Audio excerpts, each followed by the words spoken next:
And then there were four teams who traveled very different journeys to get to the college football playoff for a shot at the national championship.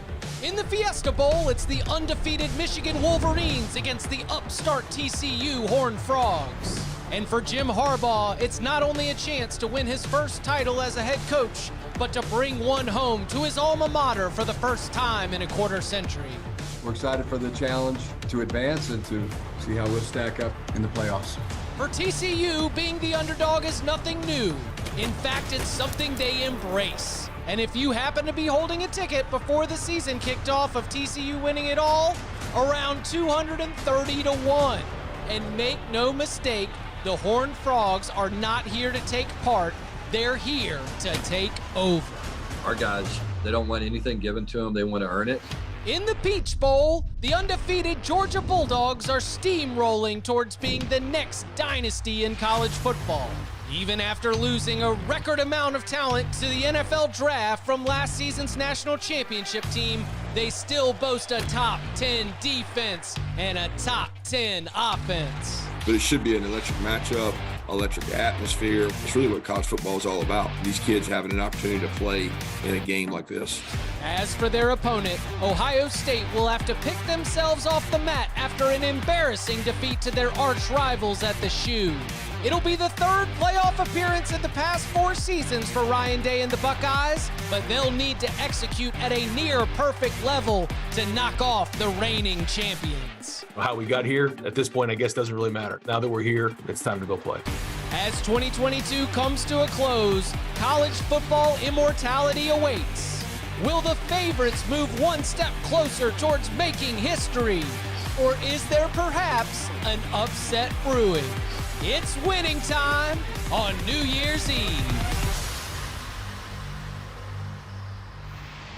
Man, I got some chills with that, not just because we're experiencing a cold front in our country. Chip Patterson delivering there. 17 bowls down, 26 still to go. Ohio State and Georgia, one of the last ones to be played in bowl season. For Ryan Day, you just heard from it there. It doesn't matter how they got there, it just matters that they're there. Have to come back from a crushing loss to the Wolverines, but a second chance and second life in the college football playoff and a chance to win the national championship. The CFP slate this Saturday looks like this. The national semifinals will see Michigan against TCU in the first game of the Fiesta Bowl. Wolverines laying north of a touchdown. It's just under a touchdown in Ohio State's game against Georgia. The defending, reigning national champs will be in familiar territory, playing yet another game at Mercedes-Benz Stadium in Atlanta. And let's bring in the guy that narrated that hype piece for us, Chip Patterson of the Cover 3 podcast, with a closer, deeper look at the Ohio State Buckeyes. And so, Chip, the really interesting thing is, it's a simple question, right? What does Ohio State need to improve on and do differently than what they did when they got their butts whooped against Michigan a little more than a month ago?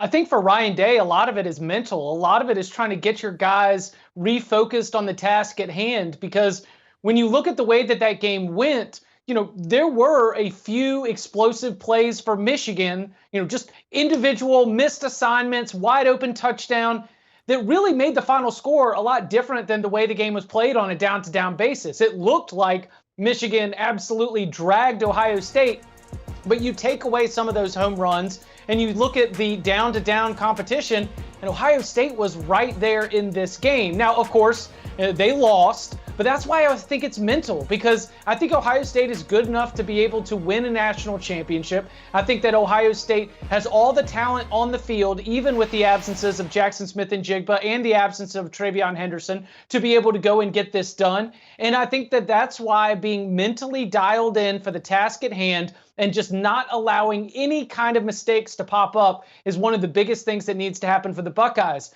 Tommy, this team had won 11 games in a row before that regular season finale. The margins between Ohio State being undefeated and in the college football playoff, maybe in the 2 seed like Michigan, and not being in that 2 seed, being 11-1 and being in the 4 seed, the margins are kind of 3 or 4 explosive plays, and I chalk a lot of that up to mental preparation. So that's why Ryan Day's got to be all about turning the page. Speaking of Ryan Day, the headlines or the graphics will say He's in the college football playoff, 3 out of 4 seasons or 3 out of 5. So it looks good, but as you know, Buckeye Nation not entirely happy with Ryan Day. What do you think is at stake for him this college football playoff postseason? A ton, because he's got a losing record to Jim Harbaugh, and that does not sit well. And the fact that, yes, he's been able to make the college football playoff is fine, but the fact that he's also fallen short of being able to take that next step to win the national championship, especially in the wake of Urban Meyer, who delivered that national title so quickly upon his arrival in Columbus, the pressure's going to ramp up. But I don't think that the game itself against Georgia is not going to be a referendum on Ryan Day, should they lose it. But I do think that the game against Georgia is a chance to immediately reverse a lot of that negativity, because if Ohio State can knock off Georgia, they will be the favorites in the national championship game. If Ryan Day is able to go and win the national championship, well, you know what? We're going to say all is forgiven. It's all good. We understand you've got a losing record to Jim Harbaugh, but heck, maybe it would be even if they were to play the Wolverines in the national championship game. The thing that matters to Ohio State fans is that Ohio State is operating at peak efficiency. That is on the field, that is on the recruiting trail, that is in every aspect of the sport. They demand the Buckeyes be elite. So now Ryan Day has a chance to prove that. He's got a chance going up against the number 1 team in the country to show that while the Buckeyes did fall short against their rival in the regular season finale, the Buckeyes are still one of the elite programs in college football. Speaking of what's at stake, let's talk about C.J. Stroud, because the Buckeyes are here because USC lost, but they did win the Heisman thanks to Caleb Williams. And the preseason favorite to win the Heisman was C.J. Stroud, which most years could be the kiss of death, though, Chip. When we talk about C.J. Stroud, all the hype that came in for him, if he's able to perform and cap it off with a title, what would that mean for him in sort of Buckeye lore? Well, he's already got so many records to his name. The time that he has spent at Ohio State has been leading one of the most prolific offenses at the college football playoff era. And it speaks to Stroud's greatness that they have been able to undergo the losses and the absences of so many players. You say goodbye to Garrett Wilson and Chris Olave, Jackson Smith and Jigba out for most of the season, and yet he continues to produce at an insanely high level. Marvin Harrison Jr. is elevated to Biletnikoff Award finalist status. Emeka Egbuka ends up being one of the best home run hitters in the entire country. And so there is definitely an NFL side of this where I think that anybody who's looking at C.J. Stroud and wondering about the intangibles, is he a willing runner? Is he ready to go out there and get dirty? Well, the battles that he is going to have to win in this college football playoff, especially right here in the semifinals against the likes of the Georgia Bulldogs, if C.J. Stroud wins that, well, now you've added winner to the tag of being statistically elite and one of the all-time greats. We don't have a lot of those iconic Ohio State quarterbacks throughout the program that has a lot of iconic players. C.J. Stroud would be one of the best Ohio State Buckeyes of all time if he can go and win a national title. Second all-time, just behind J.T. Barrett in passing yards, just under 8K for C.J. Stroud coming to this one. And as for a matchup to look for, Chip, I know we had a graphic of the mock draft. It had Kelee Ringo in it. Something you're looking out for in this particular game? Yeah, without a doubt, this Georgia secondary. And Kelee Ringo is incredibly talented, but I do think that Georgia's secondary, Ringo included, simply did not get tested a lot. Now, they did great work against Hendon Hooker and the Tennessee Volunteers in one of the biggest games of the entire season. But I think that even then, when you look at the wide receivers and you try to just sort of stack them up 1 through 4, Ohio State might have a better wide receiving room. And so while the SEC East and the SEC schedule that Georgia faced this year did not have a lot of potent passing attacks, now they're going to go up against one of the best in the entire country in C.J. Stroud and these Ohio State wide receivers. So yeah, Kelee Ringo is a worthy, top-end NFL draft pick. And the other players in that secondary are also, valued in a way that their projections could be playing in the NFL on Sundays. But we also saw that, admittedly in garbage time, LSU kind of picked apart this pass defense late in that SEC championship game. That's why it's my matchup to watch, Tommy, because Kirby Smart said after the game, he was almost excited that he's going to be able to use that to coach this group up.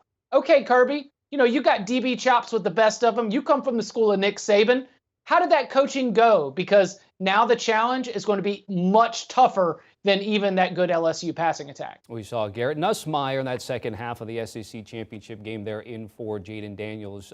If I were to ask you Ohio State X factor, which player would that be? Oh, I'm going to go with the second-year edge rusher, JT Tuimoloau, because I think back to Ohio State season, and I say, Chip, what was the best win? And I'll say, well, Chip, it was when they went into Happy Valley in a back-and-forth, absolutely bonkers game against Penn State, and the one player who stood out as better than anybody else on the field wasn't C.J. Stroud, it wasn't Sean Clifford, it was JT Tuimoloau. And that is where recruiting pays off, because the former five-star prospect had 6 tackles, 2 sacks, 2 interceptions, 1 forced fumble, 1 fumble recovery, and a daggum touchdown, scoring it himself. And I think that going up against a team like this, that's where you need your stars to be stars. And we saw in the biggest game of the year for Ohio State, or the best win of the year, I should say, the best performance that I saw from the Buckeyes this year, JT Tuimoloau was the star. And so that's why I think that he is somebody who could help take the Buckeyes over the top if he has another performance, anything close to the way he played against Penn State. All right, let's get to the game from a betting perspective. The team total for Ryan Day and his guys is 27.5. And it kind of circles back to the matchup we talked about with Keely Ringo, that secondary, and whether they can put up enough points. Ohio State, that is, Chip. So you think they're going to be able to get 4 tutties in this game at the very least? I think they can get there. It might not be exactly 4 tutties. We might have to piece together some field goals. I will say that Ohio State, in terms of converting red zone opportunities into touchdowns, Ryan Day historically seems to be comfortable settling for short field goals. That might give me some pause. But what actually gives me encouragement is the end of that SEC championship game, because the way that Kirby Smart would like to win this game is to establish an edge, build a lead, and then just kind of like keep Ohio State at arm's length the rest of the way. And I think that that provides an excellent opportunity for Ohio State to pour on some points late and to get over this total. I feel like a sucker because 27.5 is begging me to take the team total over with C.J. Stroud and these wide receivers. But that's where I'm at, that even a slow start where that elite Georgia defense exerts its will leaves a lot of minutes in that third and fourth quarter where if they start to play soft on the back end of the defense, I do think C.J. Stroud will pick them apart and be able to get us team total over. Okay, over the team total. And it just sounds like you think the game total will go over, but you also seem like you're thinking that Georgia will be able to cover that 6.5. I do. I'm going to go ahead and take it. And look, a lot of college football playoff semifinals are not close. The college football playoff semifinals famously have been decided by double digits at a whopping margin. The single-digit results are few and far between, and I think it comes down to preparation. I think you give the very best teams in the country, which already have great coaching staffs and some of the best players, all this time to get ready for one opponent and maybe an advance on another. And I think that that's why it's just so difficult for whoever the underdog is to be able to come out and get a win. So we haven't seen a lot of close games in the semifinals. We've seen the favorites normally roll. And Tommy, I can't stop thinking about when we saw Georgia linebacker Nakobe Dean calling out Michigan's plays in the semifinal last year before Michigan ran the plays. This is the best of the best just in the Georgia locker room. They're well coached. They take to coaching well. I think the Georgia defense wins this game by out-executing Ohio State's offense early. But I think that Ohio State's offense, once they start to get some softer defense, pours on the points late. That's the game script as I see it. So that's Georgia minus 6.5 and over the total of 62. Feels like we've been waiting for this game forever. We still have to wait a little bit longer, but we're inside a week, and that is all that counts. Our thanks to Chip Patterson from the Cover 3 podcast. Chip, thank you. Speaking of the Cover 3, it's him, Tom Fornelli, Danny Cannell, Bud Elliott. Bud was doing some work down here on National Signing Day for us down here in our HQ studios in Florida. Make sure to catch them as they get you ready for the rest of bowl season and the college football playoff. Do you want a sports network that delivers everything that matters about the game? The highlights, the picks, the instant analysis, no yelling, no fake debates, no politics. Hit the subscribe button and never miss a moment.